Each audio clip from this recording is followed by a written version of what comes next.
গাজায় বহু প্রতীক্ষিত যুদ্ধবিরতি শুরু হয়েছে, বাড়ি ফিরতে শুরু করেছেন গৃহহীন ফিলিস্তিনিরা।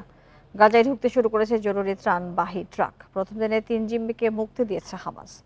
এ নিয়ে আলোচনা করতে আমাদের সঙ্গে যোগ দিচ্ছেন রাজশাহী বিশ্ববিদ্যালয়ের আন্তর্জাতিক সম্পর্ক বিভাগের সাবেক সভাপতি আব্দুল্লাহ আল মামুন। আব্দুল্লাহ আল মামুন, আপনাকে স্বাগত জানাচ্ছি। এই যে গাজায় যুদ্ধবিরতির কৃতিত্ব, এটি আপনি কাকে দেবেন এবং এর কি কি সুফল আসলে বিশ্ব পাবে? ধন্যবাদ। আলহামদুলিল্লাহ, বহু প্রতীক্ষিত ইসরায়েল হামাস যে যুদ্ধবিরতি এটি আজকে কার্যকর হয়েছে। এটা হলো যে অবশ্যই কেন এই মুহূর্তে যুদ্ধবিরতিটা হলো এটি নিয়ে এখন বিভিন্ন ধরনের থিওরি আমরা শুনতে পাচ্ছি। তবে যতটুকু বোঝা যায় পর্যবেক্ষণে সেটা হলো যে ডোনাল্ড ট্রাম্প সম্ভবত একটা তথ্য থেকে বলেছে যে ডোনাল্ড ট্রাম্প কিছুদিন আগে যেটা বলেছিলেন যে তিনি দায়িত্ব গ্রহণ করবার পূর্বেই হামাসের যে জিম্মি সেই জিম্মিদের মুক্তি চান। এটা একটা ব্যাপার, এবং তিনি সম্ভবত নেতানিয়াহু সরকারের উপর প্রেসার ক্রিয়েট করেছেন, বা অনেকে বলে যে থ্রেটও করেছেন যে এটা যেন কার্যকর করা হয়। আপনারা লক্ষ্য করেছেন যে ডোনাল্ড ট্রাম্প যখন প্রথম মেয়াদে মার্কিন প্রেসিডেন্ট ছিলেন, তিনি তখন এই মিডল ইস্টের এই অঞ্চল নিয়ে তার কিছু নীতি তিনি করেছিলেন। তিনি আব্রাহাম অ্যাকর্ড করেছেন, সৌদি আরবের সাথে জি। নরমালাইজেশন করেছেন।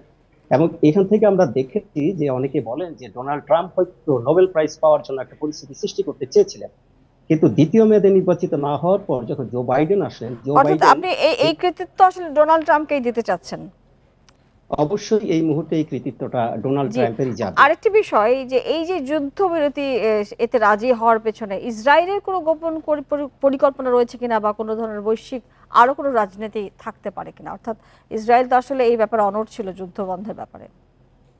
না, আপনি দেখেন ইসরায়েলের যে প্রাইম মিনিস্টার নেতানিয়াহু, তিনি কিন্তু তার লক্ষ্য স্থির করেছিলেন যে হামাসকে সম্পূর্ণভাবে নির্মূল না করা পর্যন্ত তিনি এই স্থান থেকে সেনাবাহিনী উদ্ধার করবেন না বা কোনো যুদ্ধবিরতিতে যাবেন না। সেটি কিন্তু তিনি বাস্তবায়ন করতে পারেন নাই। প্রথমত তার রাজনৈতিক কারণে, তার যে মন্ত্রী পরিষদ সেখানে যে ডানপন্থীরা আছে তাদেরকে তিনি নিয়ন্ত্রণে আনতে পারেননি।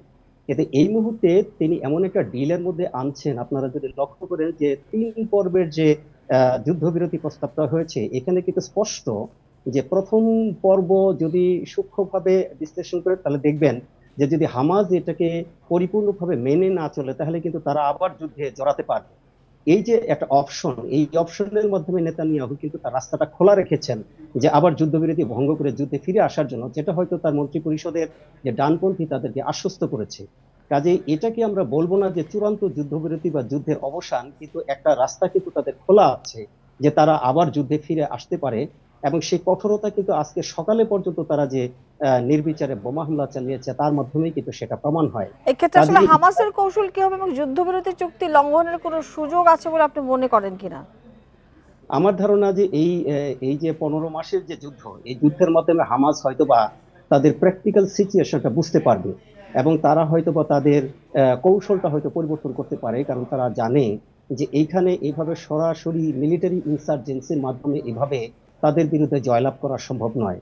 হয়তোবা তারা আরো স্ট্র্যাটেজিক হবে, এবং তারা হয়তো তাদের কৌশলটা, যেহেতু তারা রাজনৈতিক শক্তি হিসেবে এখনো টিকে আছে, এবং এই সময়ের মধ্যে যুদ্ধবিরতির মধ্যে তারা হয়তোবা তারা নিজেদেরকে রিকনসিলিয়েট করতে পারবে। হামাস যদি রাজনৈতিক শক্তি হিসেবে টিকে থাকে, যেটা ইসরায়েল চায়নি, এবং সেটা কিন্তু রাজনৈতিকভাবে ইসরায়েলের পরাজয় ঘটেছে, এবং রাজনৈতিকভাবে যদি টিকে থাকে তাহলে হয়তোবা তারা এখান থেকে সফলকাম হবে। যেহেতু আমরা জানি যে ডোনাল্ড ট্রাম্প ক্ষমতায় আসছেন, আগামীকাল ক্ষমতা নেবেন, তিনি কিন্তু যে কথাটা বলেছেন যে তিনি অভ্যন্তরীণ বিষয়গুলোতে নজর দিবেন, এবং ইসরায়েলে কিংবা ইউক্রেনে তিনি হয়তো বাইডেনের মতো করে সেইভাবে অর্থায়ন করবেন না। ইসরায়েলের যদি অর্থায়নটা বন্ধ হয়ে যায়, ইসরায়েলের যদি অস্ত্র সরবরাহ বন্ধ হয়ে যায়, তাহলে কিন্তু ইসরায়েল হামাসের সাথে এই ধরনের যে কম্পিটিশন বা এই ধরনের ইনসার্জেন্সি সেটা কিন্তু করতে পারবে না। সেটা যদি হয় সেখান থেকে কিন্তু হামাস একটা সুবিধা নিতে পারে, এবং আরব বিশ্ব যদি এখানে এগিয়ে আসছে এবং এক ধরনের যদি ইউনিটি হয়, তাহলে আমার মনে হয় এখানে হামাস এখান থেকে একটা সুবিধা প্রাপ্ত হবে। যদিও তাদের ব্যাপক ক্ষয়ক্ষতি হয়েছে, এবং সেই ক্ষয়ক্ষতিটা তাদের খুব একটা রাজনৈতিকভাবে হয় নাই, যেটা হয়েছে আর্থিক, মিলিটারি, এবং যেটা ইনফ্রাস্ট্রাকচার এবং লক্ষ্য ক্ষয়, এগুলোতে ক্ষয়ক্ষতি হয়েছে। বাস্তবে কিন্তু হামাদের এখানে রাজনৈতিক বিজয় ঘটেছে। জি জি। আব্দুল্লাহ আল মামুন, আপনাকে অনেক ধন্যবাদ আমাদের সাথে যুক্ত হয়ে এই বিষয়ে কথা বলবার জন্য।